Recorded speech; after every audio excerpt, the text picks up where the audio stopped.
Representantes dos Estados Unidos e do Irã se reuniram durante 21 horas no Paquistão para negociar um cessar-fogo. Esse foi o encontro de mais alto nível entre os dois países desde a Revolução Iraniana de 1979. No entanto, as conversas terminaram sem um acordo. Eu sou Raquel Setz, este é o BDF Entrevista e hoje a gente vai falar sobre essa dificuldade em se chegar a um cessar-fogo para a guerra do Irã. E para isso eu recebo aqui o Ricardo Leães, que é professor de Relações Internacionais. Ricardo, obrigada pela sua participação com a gente. Olá, Raquel, tudo bem? Eu que agradeço um convite, é sempre um prazer estar aqui com o pessoal do Brasil de Fato. Bom, apesar do fiasco, desse fim de semana, os dois lados falaram que ainda estão abertos à negociação. Eu te pergunto, dá para a gente ter alguma esperança de haver pelo menos um acordo de cessar-fogo temporário aí nas próximas semanas ou não? Olha, Raquel, essa é a pergunta de $1 milhão. Inclusive, foi um tema que eu abordei no fim de semana no meu canal no YouTube, Ricardo Leães, O Mundo ao Seu Alcance, em que eu falei justamente sobre as dificuldades que existem para as três partes em questão chegarem a um acordo. Porque não podemos esquecer que, embora as reuniões tenham ocorrido entre Estados Unidos e Irã no território do Paquistão, havia também um terceiro elemento, que é o Estado de Israel. Inclusive, o próprio primeiro-ministro Benjamin Netanyahu falou que, enquanto as negociações aconteciam, o vice-presidente dos Estados Unidos, J.D. Vance, constantemente o alertava sobre o que estava acontecendo nesse cenário. E é muito importante lembrar a todo mundo que está nos assistindo que a possibilidade de um cessar-fogo e mais ainda de um acordo de paz não diz respeito apenas à capacidade de negociação, de diplomacia, de convencimento das partes, mas sim ao fato de que os três combatentes em questão apresentam objetivos muito distintos nessa guerra. Em especial, o Irã e Israel, que são os dois países que têm maior clareza em relação às suas ambições estratégicas, ao passo que os Estados Unidos têm apresentado muitas vacilações. Nesse cenário, a única possibilidade de um acordo de paz é quando uma das partes se dá por vencida. Porque, considerando-se que os objetivos são incompatíveis, considerando-se que não há nenhum ponto em conjunto entre eles, nem nada que possa sinalizar um meio termo entre essas negociações, a única possibilidade de um acordo de paz é quando um dos lados se rende, se simplesmente aceita que o inimigo se mostrou mais eficiente nos campos de batalha e que os custos dessa guerra se tornaram proibitivos. Essa certamente não é a realidade do Irã e não é a realidade de Israel, mas alguns indicativos havia de que talvez essa fosse a realidade dos Estados Unidos, porque justamente pelo fato de que os Estados Unidos não sabem exatamente a que vieram e quais são os seus objetivos estratégicos nesse conflito, há uma incerteza em relação à sua continuidade nessa guerra. Não podemos nos esquecer, Raquel, que quando essa guerra começou, apenas 1/3 da população estadunidense a apoiava. Um percentual que remete àquela população que já, de maneira geral, defende Donald Trump. E, além disso, os custos econômicos dessa guerra, que é justamente uma das apostas do Irã, estão crescendo cada vez mais. Então, por isso, provavelmente, o primeiro país a abrir mão dessa guerra por conta desses custos econômicos serão os Estados Unidos. Só que existe um problema, porque os Estados Unidos há muito tempo já vinham apostando num cessar-fogo, já transmitiam essa mensagem por meio de intermediários ao governo iraniano, mas ao mesmo tempo não querem aceitar uma capitulação, não querem se render, não querem simplesmente concordar com todas as demandas do Irã, até porque isso significaria uma tremenda derrota também para Israel, que faz uma pressão para que Washington não caminhe nesse sentido. Por conta disso tudo, um cessar-fogo e menos ainda um acordo de paz se tornam absolutamente improváveis, porque são três lados nesse conflito, dois deles querem permanecer em guerra, a menos que vençam, e eu me refiro ao Irã e a Israel, e o terceiro país, que são os Estados Unidos, ainda são muito influenciados pelo lobby sionista, que é muito presente em Washington, e aparentemente ainda não chegaram num ponto que simplesmente precisam aceitar uma rendição ou uma capitulação. Você comentou, né, que os Estados Unidos não têm um objetivo claro nessa guerra. E aí eu te pergunto, então o que estão fazendo lá? É só estão atendendo a interesses de Israel? O que está acontecendo? Essa pergunta é engraçada, né, Raquel? Porque realmente mostra exatamente o ridículo dessa situação, o insólito que a gente está vivendo. Eu sempre argumentava, já há muito tempo, que Israel exercia uma influência muito significativa na política externa dos Estados Unidos. Obviamente, não uma informação que eu tirei da minha cabeça, mas sim algo que muitos pesquisadores de relações internacionais já apontam há muito tempo. Eu me refiro em especial aos professores John Mearsheimer e Stephen Walt, que lá em 2007 falaram sobre o peso do lobby sionista para a política externa dos Estados Unidos. E ao longo dos últimos dias, nós tivemos várias evidências de que essa perspectiva é verdadeira. Há algumas semanas, o New York Times revelou, numa matéria bastante significativa, que Donald Trump havia sido convencido por Benjamin Netanyahu a entrar nessa guerra. Netanyahu afirmou para o Donald Trump que seria relativamente fácil derrotar o Irã, imaginando que talvez Trump, talvez um pouco envaidecido pela vitória que ele obteve com o sequestro do presidente venezuelano Nicolás Maduro, poderia repetir a dose também no Irã a partir do assassinato do Ayatollah Ali Khamenei. O problema é que o Netanyahu, não sabemos se de forma deliberada ou não, mas acabou enganando o Donald Trump, porque a realidade do Irã é muito diferente da realidade da Venezuela. Os iranianos já vêm se preparando para essa guerra há muito tempo. E o que acontece para que os Estados Unidos acabem tomando uma medida que muito mais atende os interesses de Israel do que os interesses dos Estados Unidos é o fato de que existe uma certa convergência entre determinados setores importantes nos Estados Unidos e os objetivos de Israel.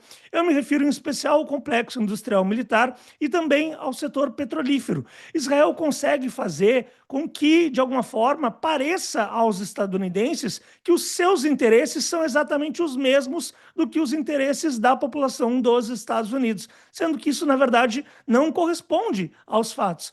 E se havia alguma dúvida sobre quem estava dando as cartas nessa situação, o Benjamin Netanyahu, nos últimos dias, se encarregou de dissolvê-las, uma vez que ele disse abertamente que ele ajudou a convencer os Estados Unidos a entrar nessa guerra. Muito provavelmente também tentando atender às disputas internas de Israel, porque Netanyahu vinha sendo criticado pelo fato de que o Israel foi alijada dessas negociações. Então, talvez por isso, ele quis mostrar para o mundo inteiro que, na verdade, foi ele quem convenceu os Estados Unidos a entrar nessa guerra. Só que aí o grande paradoxo é que todas aquelas pessoas, em especial os sionistas, que sempre negam a influência do lobby israelense em Washington, ficam sem ter o que dizer, uma vez que o próprio Benjamin Netanyahu admite que foi por isso que os Estados Unidos entraram nessa guerra e, por esse motivo, que seguem nela até o momento.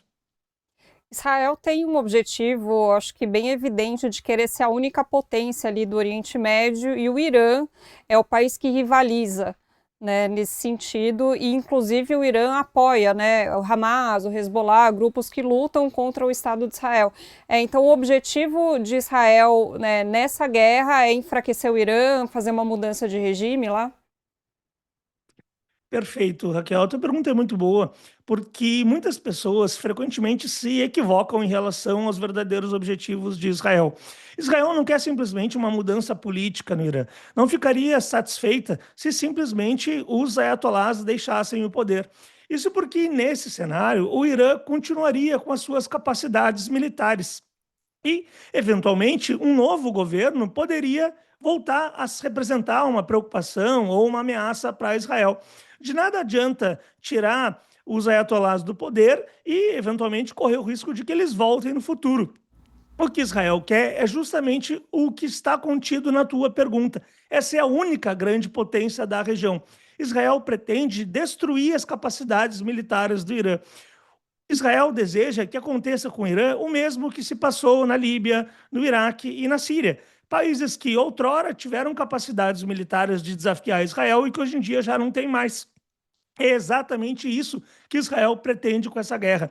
Israel conta com o apoio dos Estados Unidos para reinar soberana no Oriente Médio. A única forma de os objetivos sionistas se materializarem é se não houver um adversário à altura de Israel. E hoje o Irã representa esse único inimigo, esse único adversário. Então é por isso que Israel ainda não desistiu dessa guerra. Uhum. Queria falar um pouquinho das consequências, né, dessa negociação de cessar-fogo mal sucedida do fim de semana, que agora, em retaliação, o Trump falou que os Estados Unidos estão fechando o Estreito de Hormuz. Ele falou que, né, já fecharam, que navios, embarcações que estiverem indo ou voltando de portos iranianos não vão poder circular. E aí eu queria saber o impacto disso sobre o Irã e sobre o comércio internacional. Olha, Raquel, mais uma vez um sinal de que o Donald Trump não sabe o que está fazendo nesse conflito.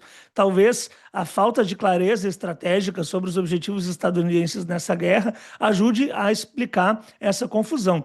Porque, vamos lá, o Estreito de Hormuz ele já está seletivamente fechado pelo Irã há muito tempo. O que Donald Trump está pretendendo com essa iniciativa tem duas naturezas. A primeira dela é acabar com a fonte de renda para o Irã, porque essa guerra, do ponto de vista econômico para o Irã, até o momento, tem sido benéfica, pelo menos em termos imediatos, uma vez que o preço do petróleo disparou e o Irã segue conseguindo exportar os seus hidrocarbonetos, em especial para a China. E o segundo objetivo dessa medida de Donald Trump tem a ver com esse país. Donald Trump imagina que, se a China se vir prejudicada diante desse conflito, talvez ela pressione o Irã a aceitar qualquer cessar-fogo, mesmo que nas regras, nas normas impostas pelos Estados Unidos. O problema para o Donald Trump é que faltou combinar com os chineses, faltou combinar com Pequim. E já houve uma manifestação do governo chinês, uma manifestação oficial, dizendo que a China tem um acordo estratégico com o Irã, que envolve a comercialização de hidrocarbonetos, e que a China vai manter esse comércio funcionando normalmente. Então, a menos que os Estados Unidos voltem atrás, eles vão se deparar com duas possibilidades. Ou eles simplesmente passam vergonha e deixam as embarcações chinesas irem até os portos iranianos e saírem de lá, ou eles vão ter que atingir uma dessas embarcações, e aí, é claro, eles vão correr o risco de entrar em guerra diretamente contra a China, o que obviamente não é do interesse dos Estados Unidos. Mesmo que a China opte por um caminho não tão confrontacionista, caso os Estados Unidos cumpram as suas ameaças, ela pode simplesmente aumentar a transferência de armamentos para o Irã. A China é a maior fábrica do mundo atualmente e ela é capaz de produzir mísseis, drones em uma quantidade muito superior a qualquer país.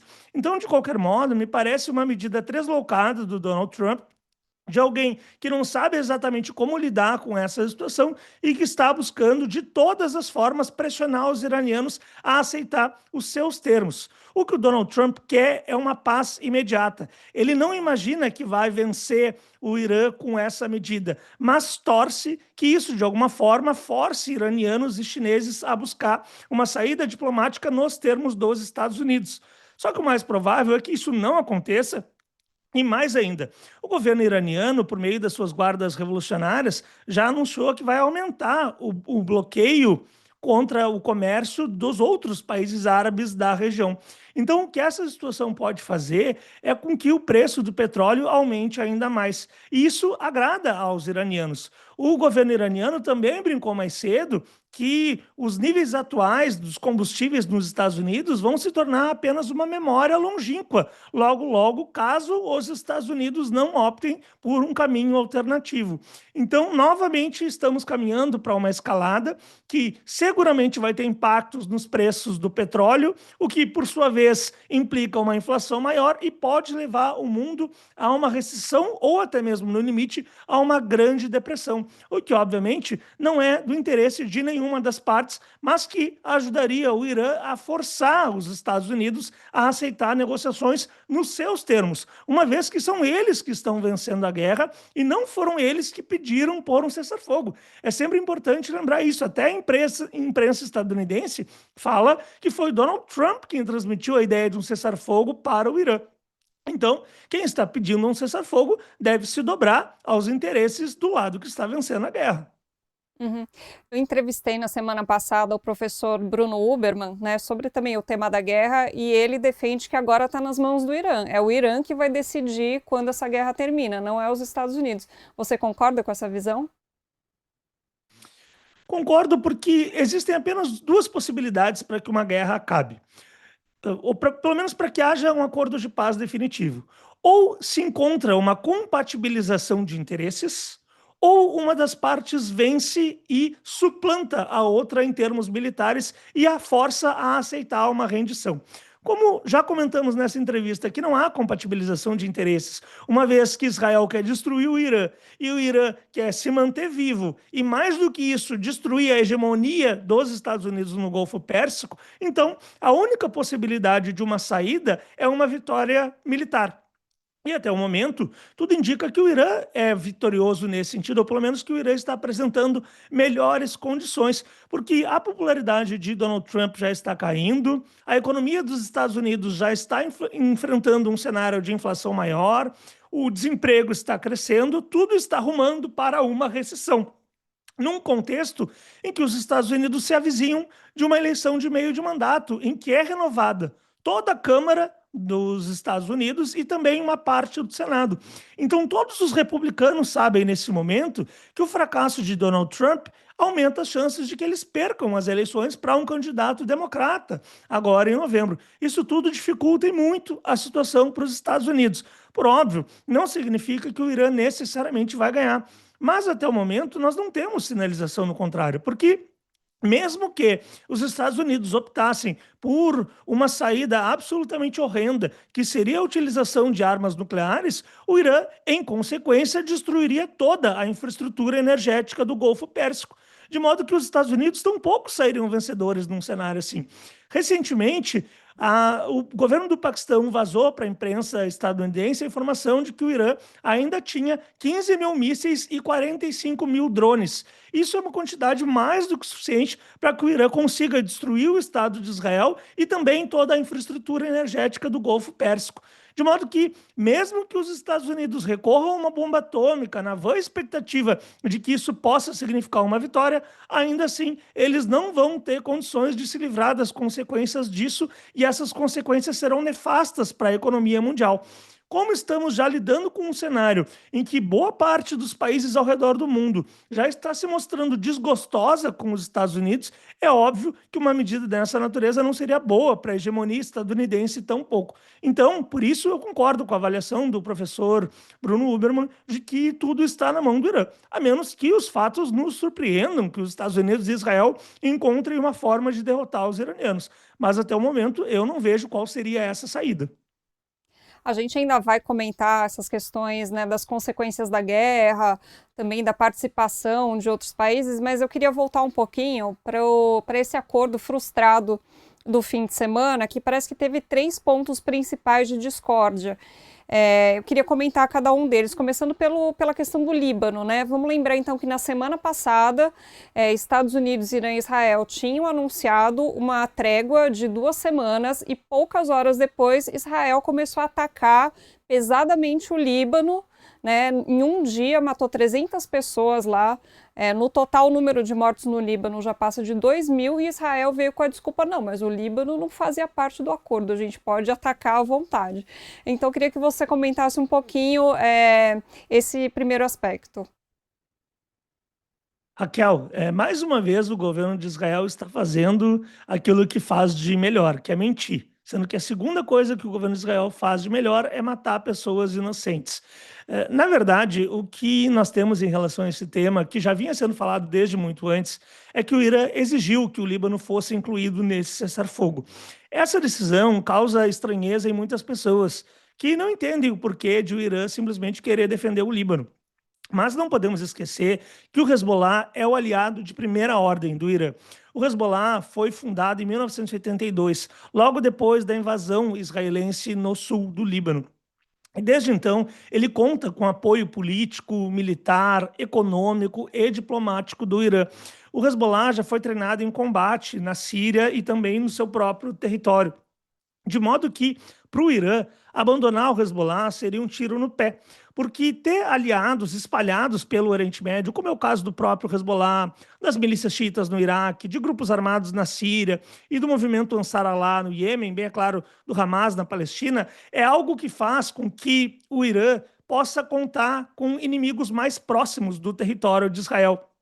De modo que, se Israel optar por uma guerra contra o Irã, Israel vai ter que lidar com vários aliados iranianos que estão nas suas cercanias.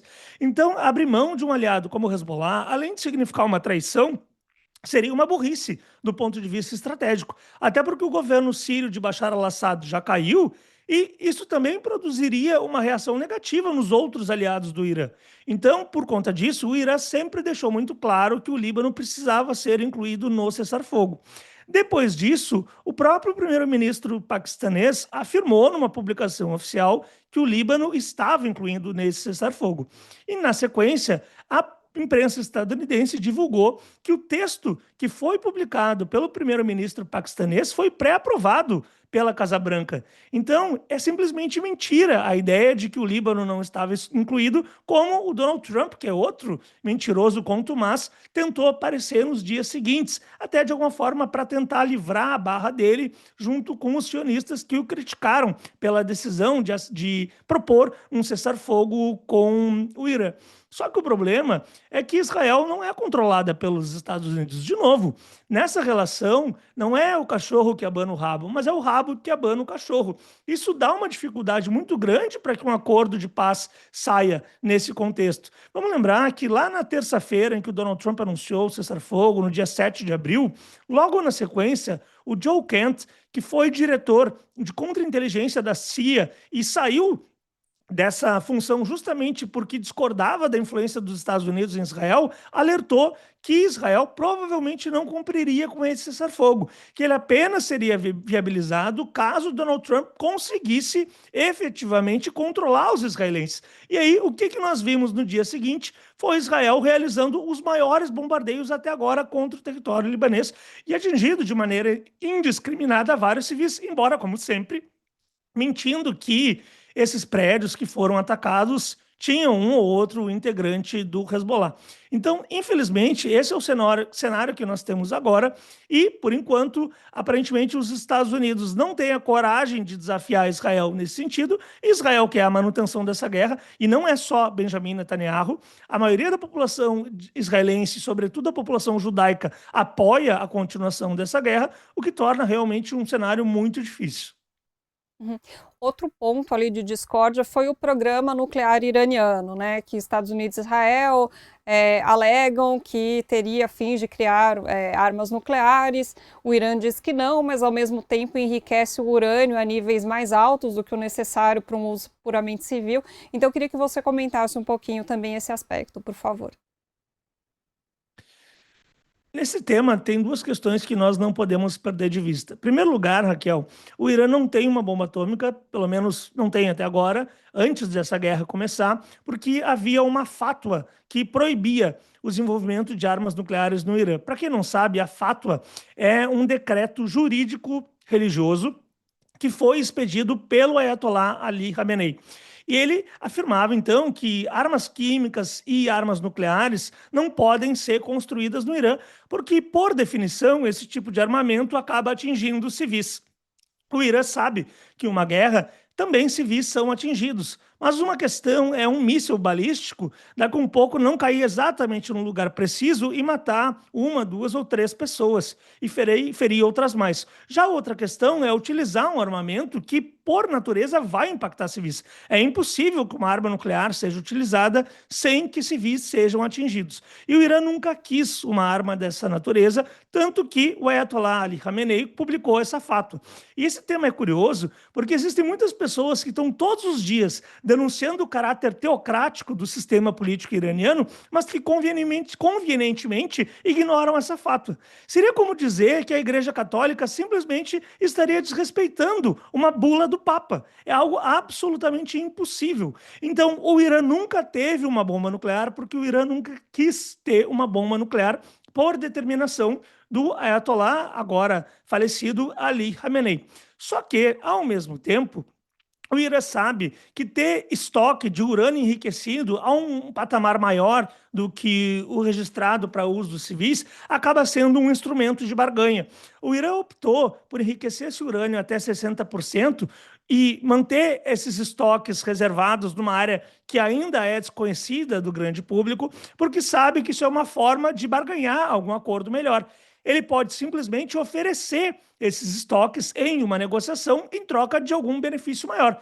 Se o Irã não tivesse esses estoques, ele teria menos poder de manobra, menos barganha em relação aos seus inimigos. Então é por isso que o Irã tem esse programa nuclear. Agora, a segunda questão é que, ou melhor, o ponto é que essa situação toda cria um desgaste em Israel, porque Israel quer permanecer como a única potência nuclear da região.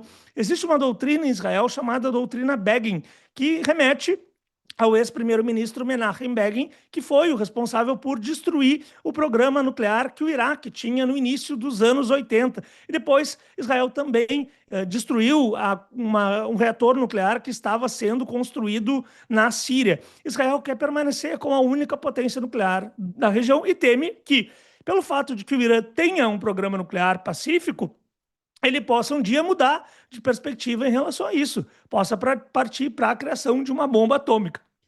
Mas, até o momento, nós não temos nenhum indicativo nesse sentido. Do ponto de vista dos iranianos, entretanto, a questão do seu autorrespeito e da sua dignidade são fundamentais nesse tema. Muitas pessoas não compreendem isso, mas o Irã, por ser uma civilização muito antiga, não quer se dobrar a pressão externa nenhuma. Ele faz questão de ter um programa nuclear justamente porque esse é um direito consagrado em termos internacionais. De modo que não faria sentido que outros países possam também ter programas nucleares pacíficos, enquanto o Irã não teria reservado esse direito apenas porque há uma sensação de medo, de receio nos outros países. Nesse cenário, o Irã diz: bom, a gente aceita que vocês venham aqui, que inspecionem o nosso programa, desde que vocês concordem que nós temos direito, sim, de enriquecer o nosso urânio para fins pacíficos. Vamos lembrar que lá em 2015, quando foi assinado o acordo entre o Irã, os Estados Unidos e outros países, o acordo do JCPOA, o Irã, ao longo do período, cumpriu religiosamente com todas as normas. Uma informação que não é minha, mas da Agência Internacional de Energia Atômica. Ao passo que os Estados Unidos não liberaram as sanções na maneira que estava colocado. Ou seja, a parte que cumpre os seus acordos é o Irã, não os Estados Unidos. E por conta disso, o Irã não quer aceitar um enriquecimento zero nesse momento, porque isso seria um vexame, uma vergonha nacional para um país que se considera mais um país entre tantos outros na ordem internacional e que tem o direito de ser respeitado e de ter o seu próprio programa nuclear. Uhum. E assim, só relembrando o óbvio, mas acho que sempre é importante, o único país no mundo que já usou armas nucleares contra um outro país foi os Estados Unidos, né? E o direito deles de ter armas nucleares nunca é questionado. Por fim, o terceiro ponto é justamente o Estreito de Hormuz, que a gente já comentou um pouquinho, que os Estados Unidos queriam a liberação, agora os Estados Unidos fecharam, então tá essa bagunça lá. Comenta um pouquinho, por favor. Além desse comentário, Raquel, sobre os Estados Unidos terem sido o único país que utilizou armamentos nucleares, e 2 vezes, inclusive, é importante lembrar que Israel não é signatária do Tratado de Não Proliferação Nuclear e nunca admitiu que tem uma bomba atômica. Israel não admite nem nega que tem uma bomba atômica, e são esses 2 países que dizem que o Irã não tem direitos de possuir armamentos dessa natureza. Já em relação ao Estreito de Hormuz, me parece que o Irã está enxergando nele uma oportunidade de obter uma reparação de guerra. É muito improvável que o Irã consiga obter reparações de guerra dos Estados Unidos e de Israel, reparações diretas, como as que foram obtidas pela França depois da Primeira Guerra Mundial, em função da guerra contra a Alemanha. É muito difícil que os Estados Unidos aceitem um acordo dessa natureza. Então, provavelmente, o Irã está falando que vai utilizar o Estreito de Hormuz como uma forma de reparação de guerra. Claro que ele não está dizendo isso agora. Agora ele diz que quer reparações de guerra e um direito ao uso econômico do Estreito de Hormuz compartilhado com o Omã. Mas eu imagino que isso seja, na verdade, uma estratégia para jogar alto nessas negociações e depois ceder dizendo: não, tudo bem, eu aceito que vocês não nos paguem reparações de guerra, desde que vocês reconheçam que nós poderemos cobrar um pedágio de todas as embarcações que passarem por essa região. Vamos lembrar, Raquel, que antes dessa guerra o Estreito de Hormuz estava aberto. Mas, como Estados Unidos e Israel lançaram simultaneamente uma guerra ilegal de agressão contra o Irã respondeu retaliando dessa forma. E é muito importante que o Irã tenha agido dessa maneira, porque se o Irã tivesse unilateralmente fechado o Estreito de Hormuz, ele não contaria com o apoio de boa parte da comunidade internacional. Ele seria visto como um agressor. Mas, como ele foi agredido, a maior parte do mundo, talvez à exceção do Ocidente expandido, está aceitando que o Irã tem direito diante dessa situação. Até porque o governo iraniano é inteligente o suficiente para saber de quem cobrar e de quem não cobrar. O fato de que o Irã propõe dividir esses recursos com o Omã, por exemplo, é uma forma de buscar ampliar a sua presença, a sua influência no Golfo Pérsico. O Irã sabe respeitar os seus aliados, tanto que o embaixador iraniano no Brasil disse que o Irã deixaria que fertilizantes fossem transportados pela região, sendo levados aqui ao território brasileiro, porque essa é uma das nossas maiores preocupações em relação a essa guerra. O Irã dificilmente vai querer impor uma punição contra um terceiro país que nunca fez parte das agressões que foram movidas contra ele. Agora, em relação ao Ocidente expandido, que aceitou simplesmente impor as vontades dos Estados Unidos em relação aos iranianos, certamente haverá um preço a ser pago. Uhum. E os Estados Unidos têm pressionado a Europa para que os países europeus se envolvam, né, diretamente na guerra. Hoje também, com o fechamento do Estreito de Hormuz, o Trump começou a pressionar os outros países da OTAN a participarem desse fechamento, e tanto os países europeus quanto os países da OTAN falaram: não, a gente não vai se envolver nisso, né? Queria te fazer algumas perguntas a partir desse tema. Primeiro, o Trump, ele tem uma vontade, um planejamento de expandir esse conflito, de trazer outros países e talvez até tornar um conflito global. E outra coisa que eu queria saber, isso mostra que os Estados Unidos não estão conseguindo dar conta dessa guerra só com Israel do lado? Com certeza mostra. Vou começar pelo fim da pergunta. Sem dúvida mostra, porque não deixa de ser engraçado que os Estados Unidos, que são a maior potência militar convencional da história da humanidade, simplesmente não estejam conseguindo lidar com um inimigo que é teoricamente muito mais fraco. Um inimigo que há mais de 4 décadas está sancionado, isolado do mundo em termos diplomáticos, comerciais e militares, mas mesmo assim conseguiu desenvolver uma indústria de defesa própria, apostou numa estratégia de guerra assimétrica que está se mostrando muito bem sucedida contra os Estados Unidos. Ao mesmo tempo, não podemos ignorar a ironia, porque os Estados Unidos, em especial desde o final da Segunda Guerra Mundial, jamais trataram a Europa como seus aliados. Os Estados Unidos sempre quiseram que a Europa fosse a sua vassala, que ela simplesmente obedecesse às ordens dos Estados Unidos e que se comportassem de maneira adequada. Só que o problema é que quando os teus aliados são meramente os teus vassalos, eles acabam não tendo a necessidade, nem os recursos e muito menos a coragem de embarcar em guerras muito perigosas. Então, na verdade, o feitiço está se virando contra o feiticeiro. Há muito tempo atrás, Henry Kissinger, que foi secretário de Estado na época do governo de Richard Nixon, chegou a dizer uma vez que ser inimigo dos Estados Unidos era algo muito perigoso, mas ser aliado dos Estados Unidos era fatal. E agora os Estados Unidos estão lidando com essa realidade, porque os seus supostos aliados, que na verdade são seus vassalos, não querem ter que arcar com os custos da abertura do Estreito de Hormuz. Até porque é exatamente isso que o Donald Trump quer. Não é que ele pretenda uma guerra mundial nessa região. O que ele quer é que os europeus sirvam como bucha de canhão, que ele não tenha que arcar com o custo de perder embarcações, perder marinheiros, perder soldados, e que esse custo seja repassado para os europeus. Só que não é assim que as coisas funcionam. Porque um dos motivos pelos quais a Europa aceitou essa condição de vassalagem em relação aos Estados Unidos é justamente para passar os seus custos de defesa para os Estados Unidos. Olha que curiosa essa situação. A Europa concordou com essa situação porque ela imaginou, bom, então eu não vou ter tantos custos militares porque os Estados Unidos vão arcar com esses custos. Eu perco a minha autonomia estratégica, mas, pelo menos, eu não preciso ficar gastando tanto com armamentos, nem ter que entrar em guerra em situações críticas. Na verdade, os Estados Unidos vão ser responsáveis por isso. Só que aí, chega numa situação crítica causada pelos Estados Unidos, sem que tenha havido qualquer negociação com os europeus para que ela fosse iniciada.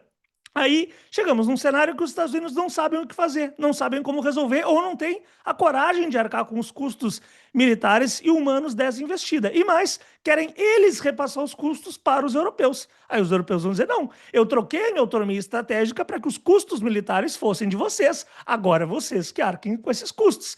É até possível que algum governante europeu conte algum conto da carochinha, diga que está pensando em lançar alguns navios para a região, que vai abordar o tema internamente, em conjunto com outros países europeus, mas na prática esses países não têm nem a capacidade e muito menos a disposição de fazer qualquer coisa nesse momento. A gente teve, no início dessa guerra, uma situação também insólita, em que Emmanuel Macron chegou a dizer que enviaria o seu porta-aviões, o Charles de Gaulle, para a região com o objetivo de abrir o Estreito de Hormuz, mas logo depois deu marcha ré, voltou, disse que não, esse não era o caminho, e ainda fez um acordo por baixo dos panos com os iranianos para que embarcações francesas pudessem passar pelo Estreito de Hormuz. E também tem feito críticas públicas, tanto aos Estados Unidos quanto a Israel. Isso tudo mostra que essa guerra está sendo um desastre estratégico para os Estados Unidos, que entraram nesse conflito simplesmente tentando atender aos interesses israelenses, acreditando numa promessa mentirosa de que o governo iraniano cairia rapidamente e agora não sabem simplesmente como sair, porque a única possibilidade de saída é se aceitarem uma rendição humilhante, a maior derrota estratégica da história do país. Não querem fazer uma situação como essa, e enquanto isso não acontece, estão buscando de todas as formas pressionar o Irã a aceitar um acordo nos seus termos. Só que isso não funciona, Raquel.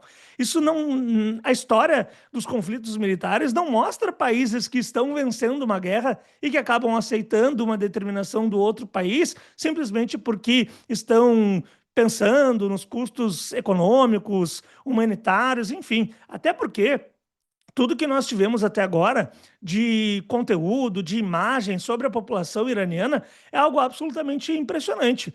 A população iraniana, entre os três combatentes, é sem dúvida a mais afetada por essa guerra, porque a guerra não chegou no território estadunidense e em Israel existem bunkers e existe um sistema de defesa antiaéreo que é muito mais eficiente do que o sistema de defesa antiaéreo do Irã. No Irã não existem abrigos dessa natureza e o governo iraniano nem se coloca a pretensão de conseguir proteger a sua população desses bombardeios. Mas, mesmo assim, o que nós vemos é todos os dias a população iraniana saindo às ruas, defendendo o governo e defendendo o país contra essa agressão.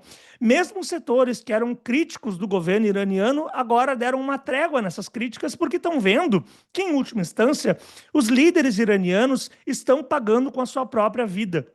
Isso foi um grande tiro no pé que Estados Unidos e Israel deram, e poucas pessoas estão falando sobre isso. Quando Israel e Estados Unidos assassinaram o Ayatollah Ali Khamenei, eles mostraram para a população iraniana, inclusive os opositores do governo, que o seu maior líder estava disposto a morrer por eles. Ou seja, imagina o impacto que isso seria se tratasse de uma guerra aqui no Brasil, com um governante que nós odiamos, mas que eventualmente colocasse em risco a própria vida em nome do Brasil. É óbvio que isso nos faria mudar de perspectiva em relação a ele, e é justamente isso que está acontecendo agora no Irã. Quando você estava falando dos países europeus, eu lembrei muito do começo dos anos 2000, né, da invasão do Afeganistão e do Iraque, em que vários países acabaram entrando, né, nessa aventura, entre muitas aspas, com os Estados Unidos. Principalmente, né, o Reino Unido foi um aliado assim, de primeira hora dos Estados Unidos. Claro que tem questões internas também, né, quem era o governo na época, quem é o governo hoje, Mas hoje, por exemplo, o Reino Unido falou que não vai se meter de jeito nenhum, né, nessa briga, eles não têm nada a ver com isso. Isso mostra também que a visão que os países que seriam aliados ou vassalos dos Estados Unidos têm, né, dessa potência dos Estados Unidos também mudou aí nesses anos e com os fracassos, né, que foram essas intervenções em países do Oriente Médio. Raquel, muito boa a tua lembrança, e é engraçado, porque quando a gente olha para o quadro aberto das relações entre a Europa e os Estados Unidos, a gente consegue ver uma mudança até num sentido bem curioso. Porque se a gente pensar no início dessa guerra, lá no dia 28 de fevereiro, parece que a Europa está muito mais vassala dos Estados Unidos. Porque, como você muito bem colocou, de fato, naquela época, o governo do Reino Unido, de Tony Blair, aceitou entrar na guerra ao lado dos Estados Unidos contra o Iraque. Só que, nessa mesma oportunidade, os governos da França e da Alemanha rejeitaram isso, não apoiaram essa guerra e foram muito criticados pelos Estados Unidos, porque na época se dizia que eles não estavam se comportando como verdadeiros aliados estadunidenses. Quando essa guerra começou, no dia 28 de fevereiro, embora nenhum país europeu tenha entrado nessa guerra, até porque, ao que me consta, nenhum foi convidado num primeiro momento, mesmo assim, nenhum deles, pelo menos dos principais países da região, se opôs a esse conflito. O Emmanuel Macron já tinha dado sinais de que apoiava uma intervenção no Irã há muito tempo. O governo da Alemanha se comportou de forma absolutamente servil, também apoiando a invasão estadunidense. E mais do que isso, quando o principal opositor dessa guerra na Europa se manifestou, que foi o Pedro Sanches, dizendo que os Estados Unidos não poderiam utilizar o seu território para conduzir ataques contra o Irã, uma medida absolutamente justa, legal e sensata, uma vez que o Irã também está atingindo países no Golfo Pérsico que permitiram que seu território fosse utilizado como ponta de lança para atacá-lo. Qual foi a reação dos Estados Unidos? Foi emitir uma nova ameaça contra a Espanha. Donald Trump disse que não mais faria comércio com esse país e, mais do que isso, nessa oportunidade, o Friedrich Merz, o chanceler alemão, disse que o Donald Trump estava certo. Esse talvez tenha sido o ponto mais alto de vassalagem da Europa na história, porque o Merz simplesmente falou que o Donald Trump estava certo em punir um país europeu, um país importante da União Europeia, simplesmente por exercer a sua soberania. O Pedro Sanches não cometeu nenhum crime, nem desafiou os Estados Unidos. Ele apenas disse: olha, quer conduzir essa guerra, conduza, mas não utilizando o nosso território. E a reação da Alemanha naquele momento foi de apoio ao Trump, o que realmente foi muito chocante. Só que aí, à medida que os dias foram passando e os custos econômicos dessa guerra foram aumentando, em especial para a Europa, os governantes europeus começaram a se ver na obrigação de buscar uma alternativa. Por isso que o Macron, como eu comentei mais cedo, acabou fazendo um acordo por baixo dos panos com o Irã, por isso que o Merz anda muito silencioso em relação a esse tema, e outros governos da região também já se mostraram dispostos a mudar um pouco a sua postura em relação a Israel e em relação ao Irã. Então, olha que curioso, lá no dia 28 de fevereiro, nas entrevistas que eu dava sobre o tema, eu dizia que a posição da Europa estava muito mais servil em comparação com a guerra do Iraque de 2003. Mas talvez a gente saia desse conflito com um cenário diferente. E não porque os europeus tenham se tornado mais corajosos, mas porque eles simplesmente observaram que é impossível confiar nos Estados Unidos. Porque, de novo, eles abdicaram da sua própria soberania em troca de passar os custos militares para os Estados Unidos. E algo que os Estados Unidos sempre defenderam foi a livre abertura dos mares. Foi a ideia de que o comércio tinha que fluir no mundo inteiro sem quaisquer interrupções. E agora está claro para o mundo inteiro que os Estados Unidos já não conseguem mais garantir o livre comércio dos mares, que essa livre navegação agora se tornou apenas uma memória distante no passado. Então, num cenário como esse, os países europeus se veem forçados. Olha, eu já abri mão da minha soberania a troco de nada. Então, eu vou precisar de alguma alternativa, eu vou precisar negociar com quem é o poder de fato. E quem é o poder de fato nesse momento, goste ou não, é o Irã, que na prática controla o Estreito de Hormuz. Ricardo, super obrigada pelas suas análises. A gente já vai encerrando nossa conversa, mas foi ótimo. Obrigada. Eu que agradeço, Raquel. É sempre um prazer estar aqui no Brasil de Fato. Eu digo sempre, tanto para o Zé quanto para a Larissa, quando eles me entrevistam, que me satisfaz muito, porque aqui vocês fazem perguntas inteligentes, que contrariam o senso comum, e é justamente isso que eu tento abordar lá no meu canal, Ricardo Leões, O Mundo ao Seu Alcance. A gente, infelizmente, está muito cheio de análises rasas sobre esses temas e de análises que se limitam a reproduzir os interesses dominantes. Mas o Brasil, pessoal, é um país periférico nas relações internacionais. Nós somos um país que vai ter que lidar com as ameaças do Donald Trump, que crescerão depois que essa guerra terminar. Independentemente do seu desfecho, eu aposto que o Donald Trump vai tentar ter uma postura ainda mais agressiva contra o Brasil depois que acabar a guerra contra o Irã. Então, precisamos de analistas que deem conta dessa situação e que falem exatamente o que está acontecendo, e não com propagandistas dos Estados Unidos e de Israel, como infelizmente está muito comum de ver na grande imprensa. Pois é, vamos caminhando aí na contramão, fazendo o nosso trabalho. Obrigada mais uma vez, Ricardo. Eu que agradeço. E assim a gente encerra mais um BDF Entrevista. Obrigada pela sua companhia e até uma próxima. Tchau.